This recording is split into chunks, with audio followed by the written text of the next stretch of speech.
जी तो व्यूअर्स, आज का जो हम टॉपिक डिस्कस करेंगे निबोश के अंदर वो एमरजेंसी प्रोसीजर्स के बाद फर्स्ट एड रिक्वायरमेंट्स का है। फर्स्ट एड बेसिकली इब्तदाई तिबी इमदाद है कि जब तक आप को कोई परमानेंट मेडिकल फैसिलिटी हॉस्पिटल वगैरह नहीं मिलता तब तक किसी भी इंजर्ड पर्सन को, किसी भी विक्टिम को थोड़ा सा ट्रेंड बंदा जो फर्स्ट एड के बारे में जानता होगा इनिशियल मेडिकेशन करेगा। फर्स्ट एड के अंदर कुछ रिक्वायरमेंट्स हैं जिनकी प्रोविजन के बगैर ये पॉसिबल नहीं होगा। फर्स्ट एड रिक्वायरमेंट्स के अंदर जो चीजें हमारे सामने आती हैं वो तीन हैं, एक फैसिलिटीज, एक इक्विपमेंट और उसके बाद पर्सनल। फैसिलिटीज से मुराद के उसको कोई लोकेशन मिले कि जिस जगह पे फर्स्ट एड की रिक्वायरमेंट में है कि फर्स्ट एड के लिए कोई लोकेशन मिले, an appropriate location where first aid treatment can be given.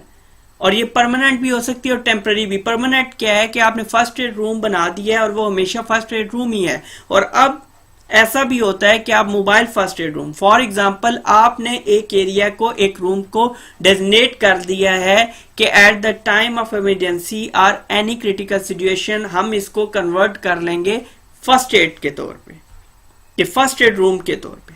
इसके बाद इक्विपमेंट, जब हमने फर्स्ट एड परफॉर्म करनी है तो इसके लिए हमें उसके साथ इक्विपमेंट भी लाजमन रिक्वायर्ड होगी, जैसे suitable stock first aid Kitts and other equipment. उसके बाद पर्सनल का मतलब है मुलाजमीन, कि ऐसे फर्स्ट एड, ऐसे मुलाजमीन जिनको फर्स्ट एड की ट्रेनिंग दी गई है। आगे चलते हैं, first aid facilities and equipment. अब फर्स्ट एड के अंदर फैसिलिटीज क्या होंगी और इक्विपमेंट हमें क्या चाहिए। फर्स्ट एड फैसिलिटीज की अगर बात करें पहले, तो इसके अंदर centrally located accessible bye emergency services. Centrally located का मतलब ये है ये बिल्डिंग के ऐसे ऐसे हिस्से में मौजूद हो जहां पर हर किसी की आसानी से पहुंच मुमकिन हो। Clean and adequately heated, ventilated and lit, के साफ सुथरा हो, एडिक्वेटली हीटेड, मुनासिब तौर पर जिस तरह से चाहिए उस तरह से वो हीटेड हो, वेंटिलेटेड, बादकशी का प्रॉपर इंतजाम हो, एंड लिट, और वो बाकायदा तौर पर रोशन भी हो। Hand wash facilities, chair, clinical waste bin etcetera, ये हमें रिक्वायर्ड है। इक्विपमेंट की जब हम बात करते हैं तो इसमें फर्स्ट एड किट्स हैं, आई वॉश स्टेशन है, emergency showers, blankets, splints and resuscitation equipment आएगी, स्ट्रेचर्स आएंगे, then we have wheel chairs, other equipment as required. तो ये हमारे पास इक्विपमेंट्स हैं जो हमें फर्स्ट एड फैसिलिटी प्रोवाइड करते हुए रिक्वायर्ड हैं। अब फर्स्ट एड पर्सनल को आपने किस तरह से ट्रेन करना है, बाकी तो उसकी जो प्रैक्टिकल ट्रेनिंग होगी वो तो आप ऑन फील्ड उसको बता के करवा देंगे। टेक्निकली इसके अंदर भी एक प्रोसीजर अडॉप्ट किया जाता है जो 3 P's के नाम से जाना जाता है।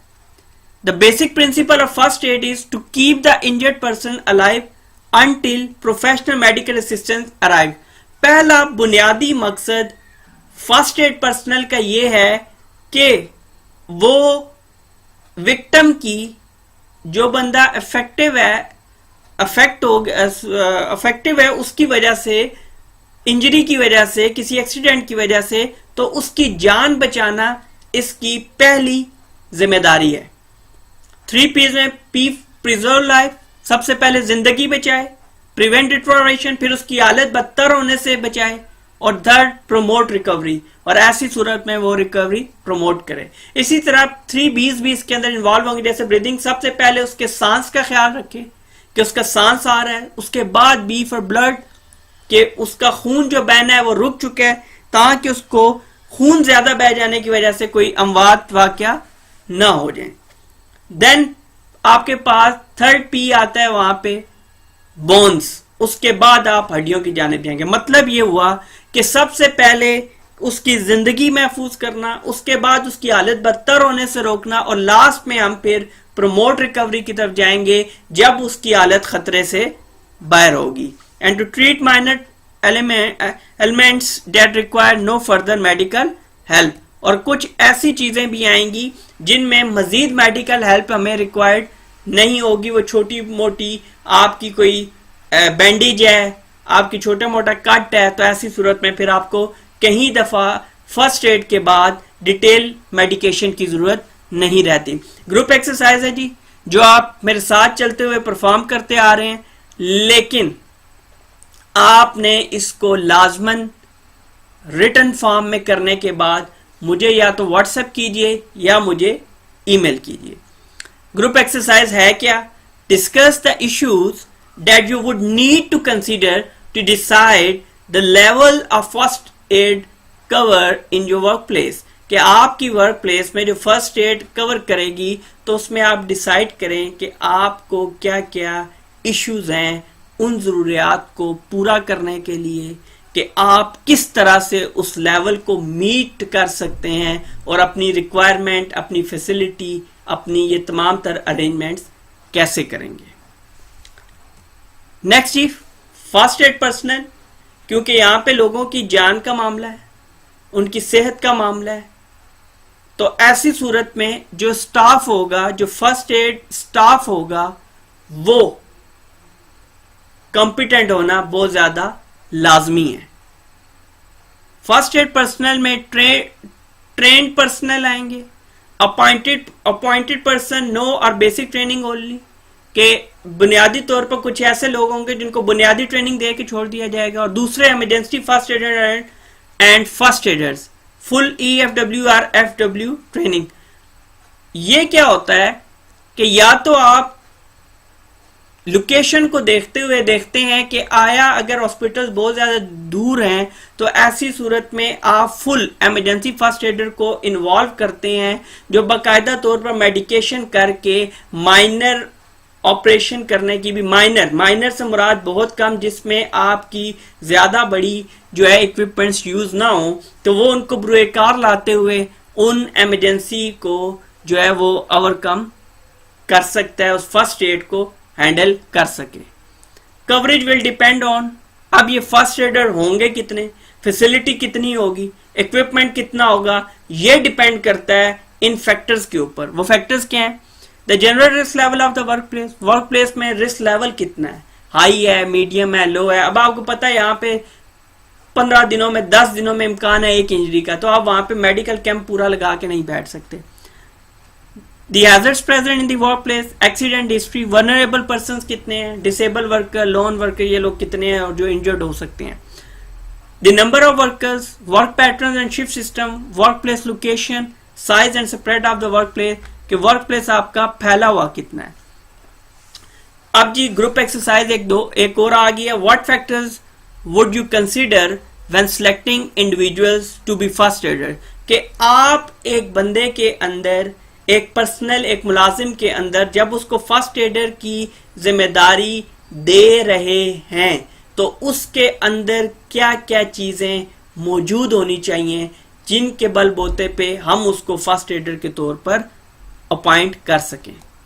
ये आप लिखेंगे, ये आप डिस्कस करेंगे, उसके बाद लिखने के बाद मेरे साथ शेयर करेंगे। D, selecting staff to be first aider. अब ये कौन लोग होंगे? जो वही एक्सरसाइज है वो आपने अपने तौर पे भी करके देनी है। ये उसी का जवाब है कि आपने जब सिलेक्शन ऑफ स्टाफ करनी है, नॉर्मली आप कह सकते हैं सिलेक्शन ऑफ फर्स्ट एडर में किन किन चीजों को मद्देनजर रखा जाएगा। तो पहली चीज रिलायबल, आप उनके ऊपर यकीन कर सकें कि जिम्मेदारी पड़ने पर ये लोग भागेंगे नहीं।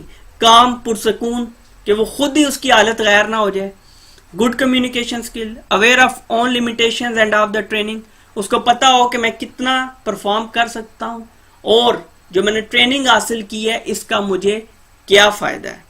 Ability to absorb new knowledge and learn, जैसे जैसे उसको नई चीजें बताई जाएं या उसके साथ सीनियर्स मौजूद हैं तो वो उनसे सीखे।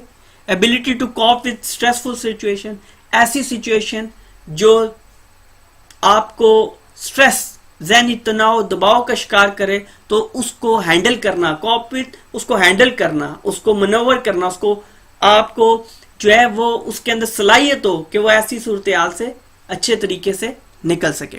Able to accept responsibility, physically fit enough हो, कई दफा विक्टिम्स को उठाना पड़ता है, कैजुअलिटीज को उठाना पड़ता है, तो फिजिकली फिट होना चाहिए।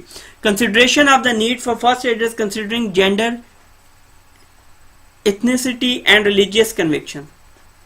आप देखेंगे मेल है, फीमेल है, फिर उसके बाद इखलाकियात के अंदर रहते हुए, ये नहीं कि उसको तकलीफ है आप उठा उठा के फेंक रहे हैं, ऐसी चीजें नहीं। रिलीजियस कन्विक्शन, तो कई जगहों पे अगर मजहब इजाजत नहीं दे रहा कुछ चीजों की तो आप उनको अवॉइड करेंगे और उसके लिए अल्टरनेट जो भी मेथड होगा वो यूटिलाइज करके फर्स्ट एड आप देंगे। और यहाँ पर याद रखिएगा कि फर्स्ट एडर कभी भी किसी भी वर्क प्लेस के ऊपर इस चीज का, रिलीजन का, इखलाकियात, मजहब, इखलाकियात और जेंडर को अपने सामने हाइल नहीं करेगा। चीजों को देखेगा, उसको किस तरह बेहतर तरीके से एड्रेस कर सकता है तो वो एड्रेस करेगा।